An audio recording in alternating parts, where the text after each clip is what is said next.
నమస్తే. తెలంగాణ శాసనసభ సమావేశాలు స్టార్ట్ అయిన నేపథ్యంలో ఈ రోజు చూసుకుంటే మనం బీజేపీకి సంబంధించిన నాయకులు ఇటు ట్యాంక్ బండ్ పైన ఉన్న అంబేద్కర్ స్టాచ్యూ దగ్గర నుంచి ఇటు గన్పార్ వరకు ర్యాలీగా నిర్వహించి ర్యాలీగా వచ్చి అంటే బీజేపీలో ఎమ్మెల్యేలు అందరూ కలిసి ర్యాలీగా వచ్చి ఈరోజు డైరెక్ట్ అసెంబ్లీకి వెళ్ళిన నేపథ్యం మనం చూస్తా ఉన్నాం. మాట్లాడదాం, మనతో పాటు బీజేపీకి సంబంధించిన నాయకులు ఉన్నారు.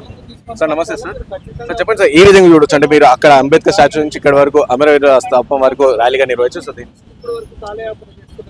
కాంగ్రెస్ ప్రభుత్వము శాసనసభ ఎన్నికల సమయంలో ప్రజలకు ఇచ్చినటువంటి వాగ్దానాలను ఉల్లంఘిస్తూ ఈరోజు రైతులను, విద్యార్థులను, మహిళలను, అన్ని వర్గాలను మోసం చేస్తున్నటువంటి నేపథ్యంలో ప్రధానంగా ఈరోజు రైతులకు ఉసురు తీసే విధంగా, ఉరితాడు బిగించే విధంగా జీవో నెంబర్ 567 పేరుతోని అనేక ఆంక్షలు పెట్టి 2 లక్షల రూపాయల వ్యవసాయ రుణమాఫీ ఎటువంటి ఆంక్షలు లేకుండా చేస్తామని చెప్పి మేనిఫెస్టోలో పేర్కొని ఈరోజు 567 జీవో పేరుతో ఒక జీవో తీసుకొస్తే అందులో రీషెడ్యూల్ చేసిన వాళ్ళకి లేదు, 2018కి ముందు తీసుకున్న వాళ్ళకి లేదు, ఫ్యామిలీ రేషన్ కార్డు లేని వాళ్ళకి లేదు, ఇలా ఫుడ్ సెక్యూరిటీ కార్డు ఉండాలి, బంగారం తాకట్టు పెట్టి వ్యవసాయ రుణం తీసుకున్నోనికి లేదు. ఈ రకంగా అనేక ఆంక్షలతోటి ఇలా రైతుల సంఖ్యను తగ్గించి పబ్బం గడుపుకోవాలని ప్రభుత్వం చూస్తున్న నేపథ్యంలో భారతీయ జనతా పార్టీ ఈరోజు పూర్తిగా రైతుల పక్షాన ఆందోళనను, తన వాణిని వినిపించడం కోసం ఇలా మా శాసనసభ్యులు ప్రజల ఆకాంక్షలను మీరు మోసం చేసిన వైఖరిని ఎండగట్టడం కోసమే ఇలా అంబేద్కర్ విగ్రహం దగ్గర నుంచి గన్ పార్క్ దాకా ఇలా పాదయాత్రగా వచ్చి శాసనసభలోకి వెళ్ళడం జరిగింది.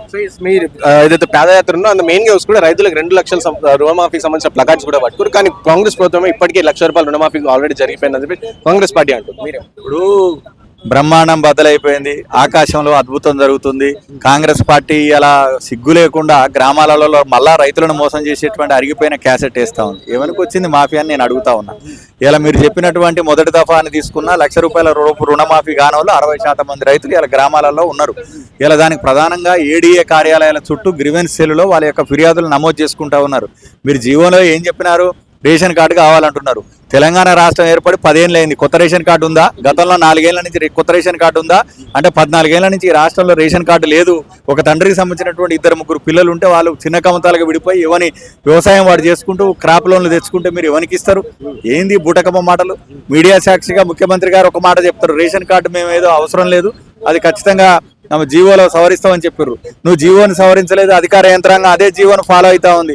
ఇలా మీరు వ్యవసాయ ఏడీల దగ్గర పోయి గ్రీవెన్స్ సెల్లో మనం అప్లై చేస్తే క్లియర్గా వస్తూ ఉంది, ఫ్యామిలీ మ్యాపింగ్ కాలేదు, నీకు రేషన్ కార్డు కాలేదు, అందుకని నీకు కాలేదని వస్తూ ఉంది. ఈ రాష్ట్రంలో 64 లక్షల మంది, 64,9,228 మంది ఉంటే ఇలా మీరు ఎంతమందికి మాఫీ ఇస్తున్నారు? కాబట్టి ప్రజలను మోసం చేస్తూ ఉన్నారు, క్లియర్గా అర్థమవుతున్నది. కాబట్టి రైతుల పక్షాన భారతీయ జనతా పార్టీ ఖచ్చితంగా చిట్ట చివరి రైతు వరకు కూడా న్యాయం జరగాలనే ఉద్దేశంతో పోరాటం చేస్తాం. ఇంకోటి చూసుకుంటే తెలంగాణలో కాంగ్రెస్ ప్రభుత్వం అధికారం వచ్చిన 7 నెలల్లోనే విద్యార్థుల పట్ల చూసిన మనం నిరుద్యోగుల పక్షాన ఇంతవరకు వ్యతిరేకత ఏర్పడి దీని గురించి ఏమంటారు? ఇప్పుడు గత ప్రభుత్వం అన్ని వర్గాలను మోసం చేసింది, నియంతృత్వంతో వ్యవహరించింది, అహంకారంతో వ్యవహరించింది, దానికి గద్దె దింపాలి, ప్రత్యామ్నాయంగా వీళ్ళు వస్తే ఏదో పొడుస్తారనే ఉద్దేశంతో అలా 60 లక్షల రైతు కుటుంబాలు కాంగ్రెస్ ప్రభుత్వాన్ని నమ్మి ఓటేసినాయి. విద్యార్థులు ఓటేసిర్రు, మహిళలు ఓటేసిర్రు. గత ప్రభుత్వం ప్రయాణించినటువంటి బాటలోనే ప్రయాణిస్తూ ఉంది. వాళ్ళు ప్రదర్శించిన నియంతృత్వాన్ని, వాళ్ళు ప్రదర్శించిన అహంకారాన్ని వీళ్ళు ప్రదర్శిస్తూ ఉన్నారు. కాబట్టి అలా భారతీయ జనతా పార్టీ అనివార్యంగా ప్రజల ఆకాంక్షలను, మరి అలా ప్రజలు ఏదైతే మోసపోయిన గోసపడ్డటువంటి ప్రజలు ఉన్నారో వాళ్ళ తరఫున కొట్లాడేటువంటి బాధ్యత ఉంది. కాబట్టి అలా మా శాసనసభలో పాదయాత్రగా బయలుదేరారు. ఇంకోటి సార్, ఈ మధ్యలో చూసుకుంటే గత 2-3 రోజులలో చూసుకుంటే ఐఏఎస్ అధికారి స్మితా అగర్వాల్ ఎవరైతే ఉన్నారో వాళ్ళు దివ్యాంగులకు సంబంధించి ఒక కమెంట్ కూడా చేశారు. దానిపైన ఇప్పటికీ ప్రభుత్వం కావచ్చు, మహిళా మంత్రులు కావచ్చు, ఎవరు కూడా ఏం కమెంట్ చేయలేదు. బీజేపీ నాయకులు కూడా చాలా వరకు ఎవరు కూడా కమెంట్ చేయలేరని దానిపైన మీరేమంటారు? అంటే తను చేసిన వ్యాఖ్యలు కరెక్ట్ అని సమర్థిస్తారు?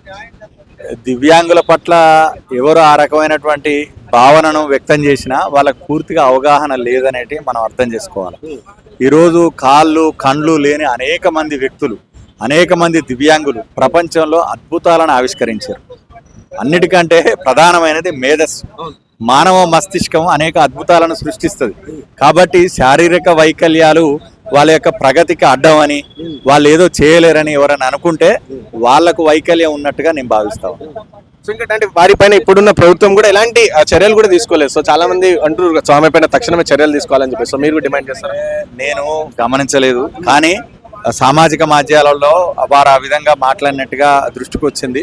బహుశా మరి వారు ఏ టెక్స్ట్లో ఆ మాటలు మాట్లాడున్నారో ఖచ్చితంగా వాళ్ళు ఈ విషయం మీద వారు కనుక అని ఉంటే క్షమాపణ చెప్పాల్సినటువంటి అవసరం ఉంది. ఎందుకనంటే శారీరక వైకల్యం అనేది జీవితంలో ముందుకు పోవటానికి, ఉన్నత శిఖరాలను చేరుకోవటానికి, ప్రజలకు సేవ చేయడానికి, అద్భుతాలను ఆవిష్కరించడానికి ఆటంకం కాదు అనేటువంటి విషయం చరిత్ర చెప్పినటువంటి సత్యం. కాబట్టి పూర్తిగా ఈ విషయాన్ని నాకు తెలిసి సభ్య సమాజం అంతా కూడా వ్యతిరేకించే అవకాశం ఉంది.